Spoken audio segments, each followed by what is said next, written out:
नमस्कार, राज्यसभा टेलीविजन में आपका स्वागत है। मैं हूं कुर्बान अली और आप देख रहे हैं दुनिया भर के हालात पर हमारा कार्यक्रम सारा जहां। इस कार्यक्रम में हम आपको रूबरू कराएंगे उन घटनाओं से जिनका असर होता है सारी दुनिया पर। हम बात करेंगे उन खबरों की जिनसे जुड़े हैं हमारे मुल्क के तार और जिनसे है हमारा सीधा सरोकार। लेकिन सबसे पहले इस हफ्ते की सुर्खियां।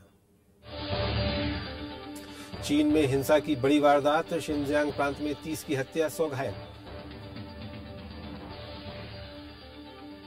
भारत ने कहा बिम्स्टेक समूह बने दक्षिण एशिया में शांति का आधार, आतंकवाद पर आपसी सहयोग बढ़े और शुरू हो मुक्त व्यापार। भारत और ईरान के बीच समुद्र में गैस पाइपलाइन बिछाने पर सहमति, ओमान भी पैसा लगाने को तैयार। यूक्रेन में जारी है राजनीतिक घमासान, क्राइमिया की संसद ने किया रूसी संघ में शामिल होने का ऐलान।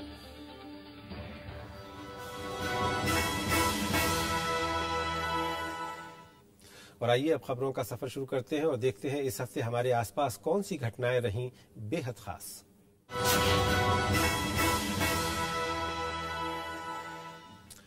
चीन के शिनजियांग प्रांत में 30 लोगों की हत्या कर दी गई है। सरकारी समाचार एजेंसी जिन्हुआ ने इस वारदात के लिए उगुर चरमपंथियों को जिम्मेदार बताया है। ये इलाका काफी समय से हिंसा की चपेट में है और सरकार इसके लिए चरमपंथियों को जिम्मेदार ठहराती रही है।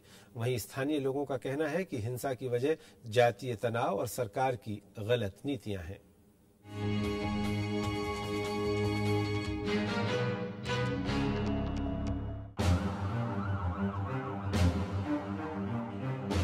चीन में हाल की हिंसा में तकरीबन 30 लोग मारे गए हैं और 100 से ज्यादा घायल हुए हैं। सरकारी समाचार एजेंसी शिन्हुआ के मुताबिक देश के दक्षिणी पश्चिमी इलाके में एक रेलवे स्टेशन पर हिंसक हमला किया गया।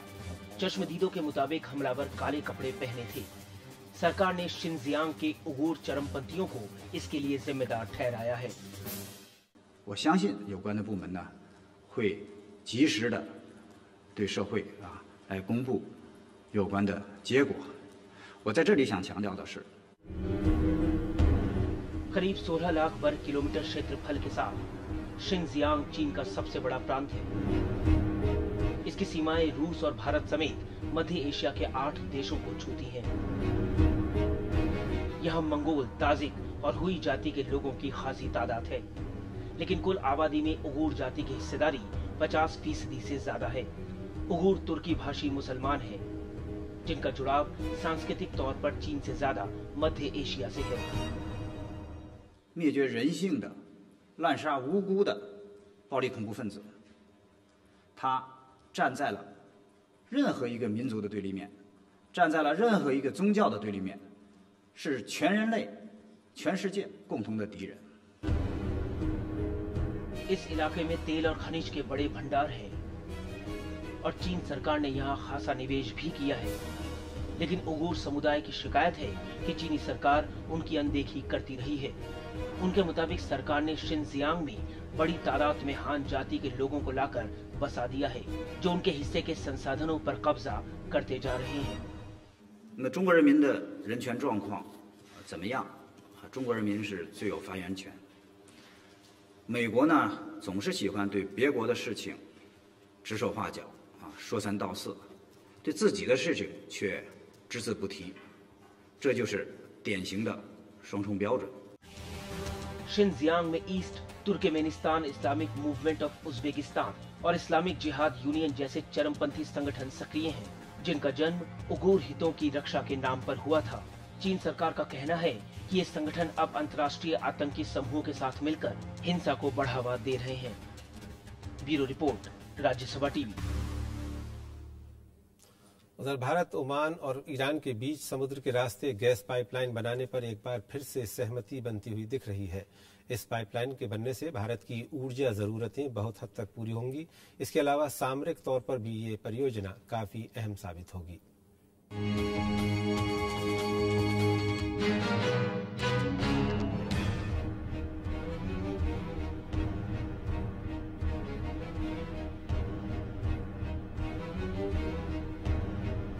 ईरानी विदेश मंत्री जावेद जरीफ और ओमान के विदेश मंत्री यूसुफ बिन अलावी ने भारत का दौरा किया तो ऊर्जा से जुड़ी भारत की चिंताएं एजेंडे में सबसे ऊपर थी। भारत के विदेश मंत्री सलमान खुर्शीद ने जावेद जरीफ और यूसुफ बिन अलावी से अलग अलग बात की और सवाल था कि क्या समुद्र के रास्ते भारत को गैस पहुंचाई जा सकती है। ईरान ने इसे तकनीकी तौर पर संभव माना तो ओमान इसमें पैसा लगाने को तैयार हो गया। तीनों देशों के बीच सहमति बनी कि इस पर जल्दी काम शुरू कर देना चाहिए। भारत, ईरान और ओमान के बीच इस परियोजना पर बात सबसे पहले 90 के दशक में हुई थी, लेकिन तब समुद्र में पाइपलाइन बिछाने के लिए जरूरी तकनीक और पैसे की कमी आड़े आ गई थी। इसके बाद ईरान से पाकिस्तान होते हुए भारत तक पाइपलाइन बिछाने की बात चली, लेकिन सुरक्षा और पाकिस्तान के साथ रिश्तों के मद्देनजर भारत इससे पीछे हट गया।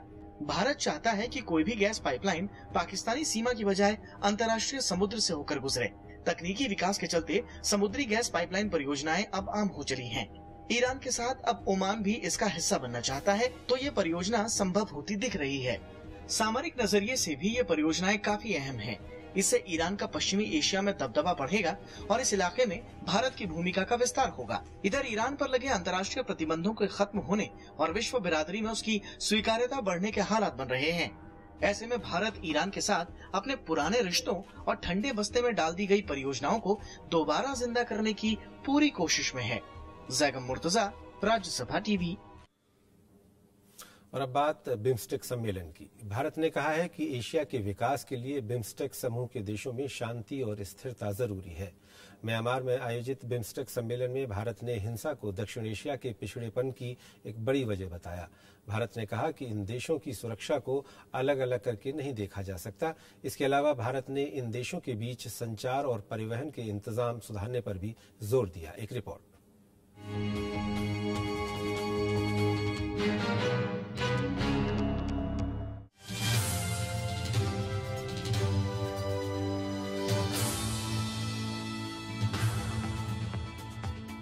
भारत ने जोर देकर कहा है कि अंतर्राष्ट्रीय आतंकवाद, संगठित अपराध और नशीली दवाओं के गैरकानूनी कारोबार को रोकने के लिए बिम्स्टेक समूह को मिलकर काम करना चाहिए। बिम्स्टेक सम्मेलन में भारत ने व्यापार, आर्थिक सहयोग और संचार से जुड़ी चिंताओं का भी जिक्र किया। इस मौके पर प्रधानमंत्री मनमोहन सिंह ने कहा कि प्रत्यर्पण जैसे मुद्दों पर सदस्य देशों को आपस में बेहतर सहयोग की जरूरत है। Bay of Bengal initiative for multi sectoral technical and economic cooperation यानी बिम्स्टेक की स्थापना 1990 में हुई थी। भारत समेत बांग्लादेश, म्यांमार, श्रीलंका, थाईलैंड, नेपाल और भूटान इसके सदस्य हैं। इसका उद्देश्य बहुक्षेत्रीय तकनीकी और आर्थिक सहयोग को बढ़ावा देना है। इसके सदस्य देशों में दुनिया की 20% से ज्यादा आबादी रहती है और इनका सकल घरेलू उत्पाद यानी जीडीपी 2500 अरब डॉलर से ज्यादा है। बिम्स्टेक की शुरुआत थाईलैंड के पश्चिम देशों के साथ बेहतर रिश्ते बनाने की नीति के साथ हुई। इसका आखिरी सम्मेलन 2008 में नई दिल्ली में हुआ। बिम्स्टेक समूह देशों के बीच प्रौद्योगिकी के लेन देन के लिए कई केंद्र बनाए जा रहे हैं, जिनमें से 3 भारत में हैं। उम्मीद है कि ढाका में बनने वाले स्थायी सचिवालय की स्थापना और महासचिव की नियुक्ति के साथ बिम्स्टेक क्षेत्रीय सहयोग में बेहतर भूमिका निभा पाएगा। Bureau report, Rajya Sabha TV. तीसरे बिम्स्टेक शिखर सम्मेलन के दौरान भारत ने सभी सदस्य देशों को हर तरह की संभव मदद देने का भरोसा दिलाया। सम्मेलन में हिस्सा लेने गए प्रधानमंत्री डॉक्टर मनमोहन सिंह ने सदस्य देशों के नेताओं के साथ सीधी बातचीत की। इस मौके पर प्रधानमंत्री ने कहा कि सदस्य देशों को व्यापारिक और सामरिक रिश्ते सुधारने की कोशिशें तेज करनी चाहिए।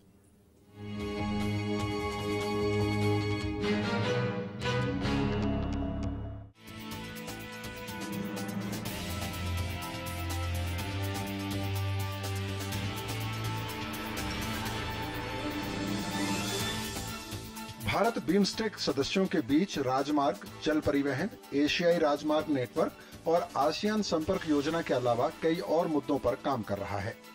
इसमें भारत से म्यांमार होते हुए थाईलैंड तक राजमार्ग की योजना शामिल है। भारत ने सम्मेलन के दौरान ऐलान किया कि म्यांमार के लिए सीधा जहाज मार्ग जल्दी ही शुरू होगा। इससे दोनों देशों के बीच व्यापारिक और सामाजिक रिश्तों में सुधार होगा। साथ ही भारत ने नेपाल की नई सरकार को हर तरह के सहयोग का भरोसा दिलाया। With President Rajapaksa, the issues that were broadly covered related to matters relating to fishermen, and that these are livelihood issues and need to be treated in a humane and humanitarian manner. इसके अलावा भारत ने BIMSTEC सम्मेलन के मौके पर सदस्य देशों के साथ आपसी रिश्ते सुधारने के लिए कई बड़ी पहल की। प्रधानमंत्री मनमोहन सिंह ने श्रीलंका के राष्ट्रपति महिंदा राजपक्षे से मुलाकात की। प्रधानमंत्री ने भारतीय मछुआरों का मुद्दा उठाया और मानवीय आधार पर मछुआरों को रिहा करने को कहा। दोनों देशों के बीच संयुक्त राष्ट्र मानवाधिकार परिषद में श्रीलंका के खिलाफ लाए जा रहे अमेरिका के प्रस्ताव पर भी बात हुई। They discuss matters which are sort of the perennials of India-Bangladesh relations, which are economic cooperation, issues relating to connectivity, and matters relating to the land boundary agreement and the Teesta waters. Bangladesh के प्रधानमंत्री शेख हसीना से मुलाकात के दौरान तीस्ता जल बंटवारा संधि पर भारत ने सकारात्मक रुख दिखाया। भारत ने कहा कि ये संधि दोनों देशों के लिए जरूरी है। इसके अलावा प्रधानमंत्री मनमोहन सिंह ने सभी सदस्य देशों से मुक्त व्यापार समझौता को जल्द से जल्द पूरा करने को भी कहा। Jacob Murtaza, Rajya Sabha TV.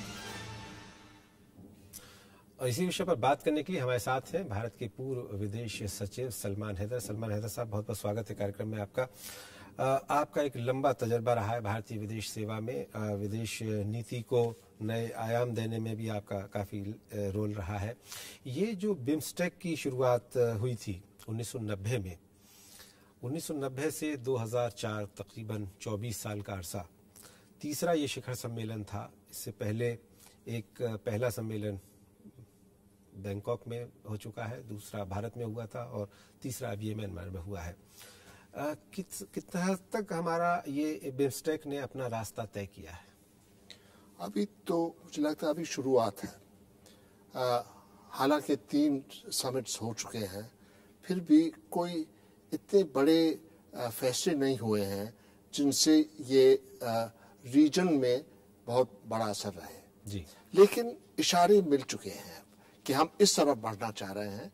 एक चीज़ आप पर गौर करना चाहिए कि इस बार ये मीटिंग म्यांमार में हुई और म्यांमार अब निकल आई है। इतने अरसे से म्यांमार यानी पीछे हट गई थी, इससे कि वहाँ अंदरूनी मुश्किलात ऐसे थे कि वो अपनी जगह रीजन में नहीं ले पाए, लेकिन अब वो निकल आए हैं।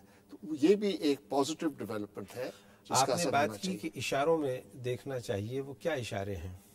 इशारे ये लग रहे हैं कि रास्ते खुलेंगे।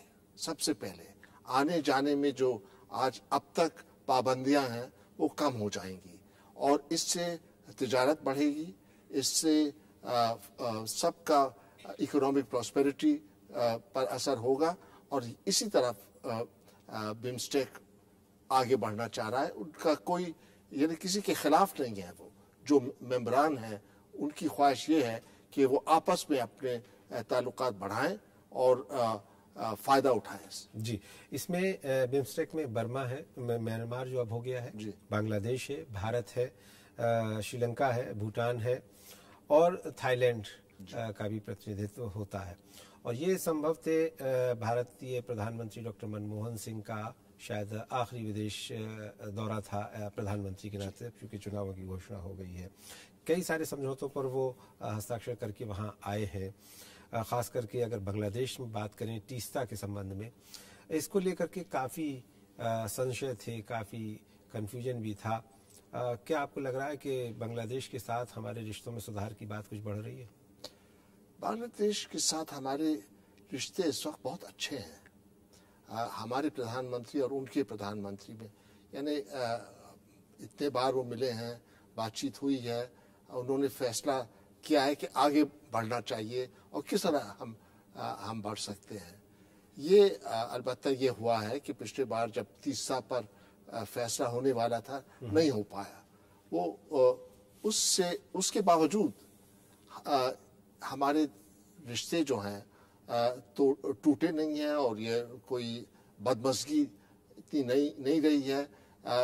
बस बरअक्स कोशिश ये चल रही है दोनों तरफ से कि फिर से कोशिश हो कि हम ये जो कर सकते हैं करें। तीसरा पर फैसला होना चाहिए और भी इतने इश्यूज हैं जो भूलना नहीं चाहिए। तो मुझे लगता है कि ऐसे समिट पर मौके जो मिलते हैं बातचीत के लिए, इनका फ़ायदा हो सकता है। जो हम देख सकते हैं कि अभी हमारे प्रधानमंत्री और बांग्लादेश के प्रधानमंत्री की जो मुलाकात हुई थी, उससे ये वाइब्रेशंस जो हैं, जो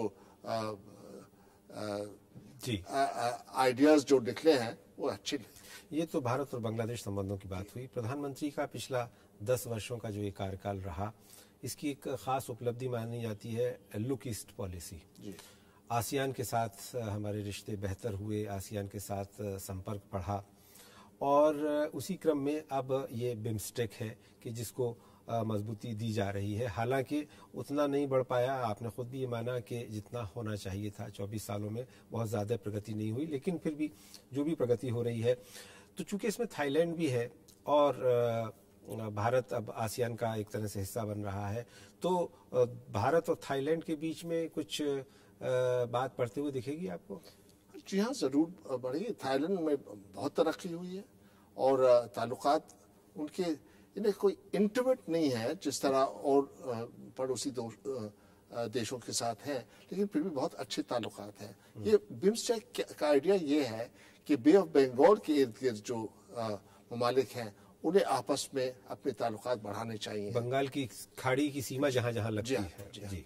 तो इसमें मैरीटाइम जो तरक्की होनी चाहिए, कॉन्टैक्ट बढ़ने चाहिए, और तिजारत के लिए तो बहुत गुंजाइश है।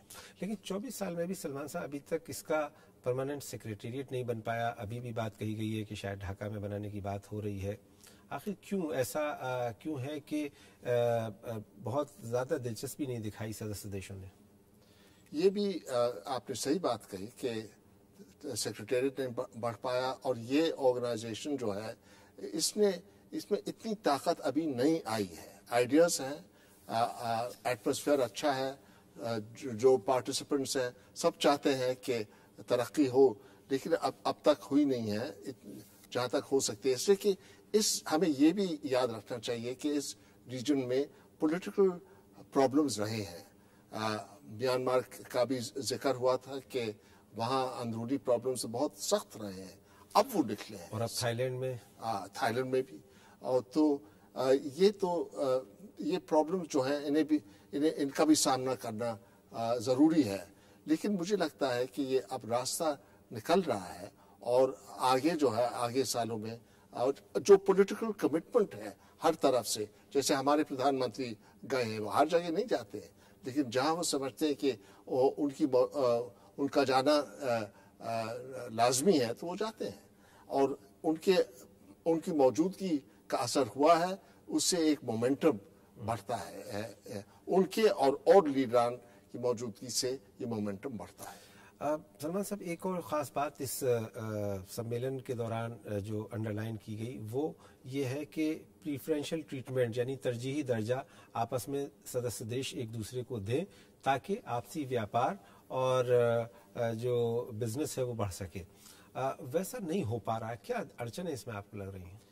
मुझे लगता है कि देखिए, ये जो प्रेफरेंशियल ट्रीटमेंट जो है, वो इतना आसान नहीं है।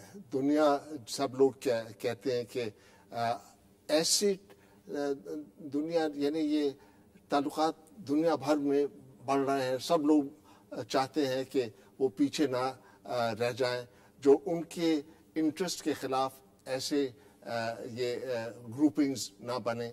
तो मुझे लगता है तो बहुत कॉशियस अप्रोच के साथ बढ़ रहे हैं। हाँ, इसे हमने सार्क में भी देखा है कि सार्क में कितनी कोशिश रही है, लेकिन वहाँ भी अभी ज़्यादा नहीं हो पाया है। बहुत बहुत शुक्रिया सलमान रज़ा साहब, हमारे इस कार्यक्रम में भाग लेने, स्टूडियो आने और चर्चा को एक नया आयाम देने के लिए बहुत बहुत धन्यवाद। यहाँ लेंगे एक छोटा सा ब्रेक, और ब्रेक के बाद देखेंगे क्या है इराक के हालात।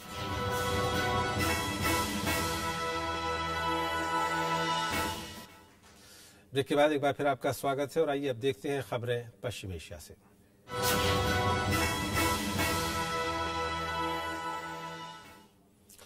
इराक में हिंसा की वारदात बढ़ती जा रही है। अकेले फरवरी महीने में ही मुल्क भर में 700 से ज्यादा लोगों की मौत हो गई। इस बीच संयुक्त राष्ट्र ने इराक में मरने वालों की बढ़ती तादाद को लेकर चिंता व्यक्त की है।